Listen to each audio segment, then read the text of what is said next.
You are in a fight. You're in a fight right now, and you will be as long as you're living.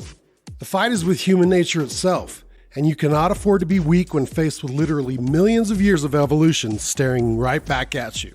No, for you to win the fight of fitness, health, and vibrancy, you're going to have to dig down and find out what you're made of. And it's not motivation.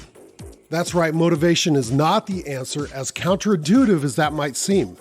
This video is going to go over the steps to give you the non-motivational need to win the battle against the hardwired human attributes standing in your way. Our focus will be on the factors we need to win with perfecting our physical bodies, to get fired up and win the battle for peak physical condition and aesthetics. All right, let's get into it. So what exactly do we mean that motivation to work out is not the answer? Simple, motivation is fleeting. It's temporary and only lives within us when we're bored or concoct some reason to discount it. Motivation only gets you out of the starting gate.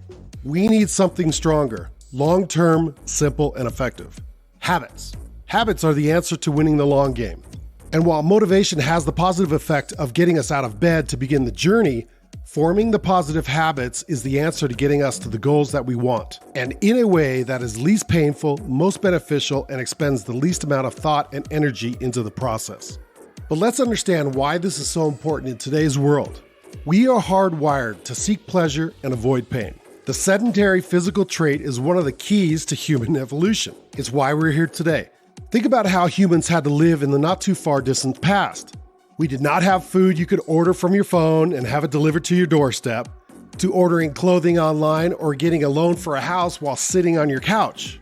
No, that's not the sedentary life that brought us to success. That's actually now the enemy. No, rest was so crucial for humans simply because it allowed us to conserve energy that we needed to survive, literally. We needed to be very efficient at finding food and shelter. We were hunting, sometimes gathering, or both. Shelter was often nomadic and built by season, just like Native Americans who moved their huts based on location of resources or in the pursuit of favorable natural conditions. Similarly, we needed to conserve energy and build and support families and offspring, ensuring future generations as well as avoiding life's inherent dangers such as predators, extreme weather events, and illness. So what used to keep us alive is now arguably keeping us sick. The servant is becoming the master, and we must take control back for good. Our adversary is literally living within us all, and the strategic answer is the habit. The long-term plan to put our hardwired impulses into the place where they belong in today's world. So let's get into the specific approaches to help us achieve our long-term permanent goals with as little effort and time involved, to use that short-term motivation and transform it into lifelong habits. First, acknowledge the challenge. Don't think for a second that creating long-term positive habits are easy. Deep down, we often lie to ourselves to justify short-term actions. I'll start eating right on Monday, or I'll work out after the weekend. We subconsciously are accepting a loss.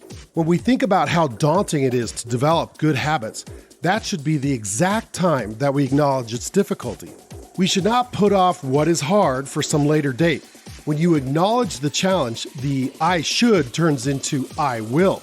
You then say to yourself that you're in an epic battle to live your ideal life and you cannot put it off. Therefore, what you need to do now, you will do now because it is hard and it's a challenge. Second, show up. This is where your motivations can play a positive role. It will take a while to develop good habits, but don't ever think that they will not develop. You have tons of habits today, you literally can count them off. Unfortunately, they are probably ones you consider bad habits rather than good. So as we acknowledge the difficulty of creating good habits, we must start. We must at least show up. There's the often referenced 10-minute rule, right? Just do exercise for 10 minutes. We would actually shorten that to 5 minutes or even 2 minutes. The idea is to show up and then let your natural instincts take over. Your mind often concludes that it might as well finish what it started. And even if you don't, you take the win of working out and trying it for 2 minutes. Make it a win, a small win, but you showed up and that's progress towards your long-term success. Third, find the why. What is your workout purpose exactly? Why are you looking to improve upon yourself? Exactly. This will always be in the back of your mind. For improving your workouts, always have the end goal in mind. One of the most powerful is ideal health. While showing off your insane abs might also work, imagine living a life free of major illness. or being able to tell others that you can't remember the last time you had a cold or the flu. Perhaps it's longevity, to start a family or to watch your kids have kids. Perhaps it's to live life to the fullest and avoid a hospital bed at all costs. Healthy and active to 100. Whatever it is for you, find it and use it. Get the why behind your goals as clear as possible and let it push you towards long-term supporting habits. Fourth, keep everything very simple. Focus on winning the war, not the battle. Don't get caught up on the latest fitness moves or craze. It's a complete waste of your time and is more likely to burn you out through the stress. Be confident that the way to your ideal body is not rocket science. The answers are all well proven countless times over. The confusion today stems from the need to make a buck in the industry. Keep it simple. Show up to work out. Do the most basic exercises like a push-up, pull-up, or squat. Keep your nutrition healthy by eliminating junk food and not overly focusing on what to eat. Just get rid of the bad, keep it simple, take the win, and fine-tune things later. Fifth, stop going to the gym. Gyms can be a cesspool of negativity, showing off for others or trying to look cool while you're doing some meaningless, obscure movement. Work out at home. Most exercises can be done with no weights at all, effective exercises, and a set of dumbbells or bands take up no room and can be stored away. Additionally, do an activity. Get on a bike, do some push-ups outdoors, find a pickup game or do some recreational physical activity. Add in some enjoyment and variety to your workout, and the habit of moving your body and improving your physique will not even be at the forefront of your mind. Do the activities consistently and they will become part of your life. Walking to a room in your home to bang out some push-ups or squats will be effortless in time.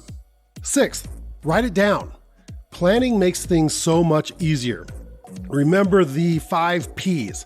Proper planning prevents poor performance. Live it. If you write down what it is that you're motivated to do, then doing it long enough lets you throw away the note. It no longer becomes a reminder, but an embedded part of your routine. But if you don't write it down, it's too easy to get off track. Too easy to skip what you want to do because you can't remember what to do. And too easy not to make progress because you forgot to write down how many pull-ups you did last time. Write it down to help with the motivation, and the habit will start to form. Seventh, give yourself a win. Similar to the 10-minute rule, do the hard stuff first. If you hate doing core or yoga or pull-ups, do them first. Even if you don't meet your desired reps or weight, you did the hard part first. That is a win on multiple fronts. You're getting the workout and the gains you want, even though it's not 100% of your target, but it's not 0% either. You've also tackled the psychological aspect of going against the sedentary hard wiring. You did it. You did something. You went for 2 minutes, but really couldn't find the energy after that. It's a win, no doubt about it. Take it as a win and then look to build on it tomorrow. Remember, we are in the long game. This is for life, not for the next few months. Finally, reward yourself. No one likes any schedule that doesn't allow room for flexibility. Our ultimate goal is the physical body that allows us to live the life we want to at its fullest. Not a physique that takes us literally hours each day to build and maintain while we're in a complete state of misery. No, so when you do find yourself making progress, give yourself some downtime. If you're truly happy with the progress you've made, this downtime will not turn into a sedentary habit to unravel all of your gains. No, because you won't see it as a break from the torture you've forced upon yourself.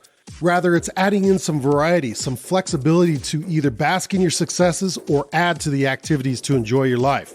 Creating this balance is absolutely crucial to long-term success and habit forming. So utilize these simple steps and win the fight you're in. You will soon find yourself well on the way to all the goals you seek, physical or otherwise.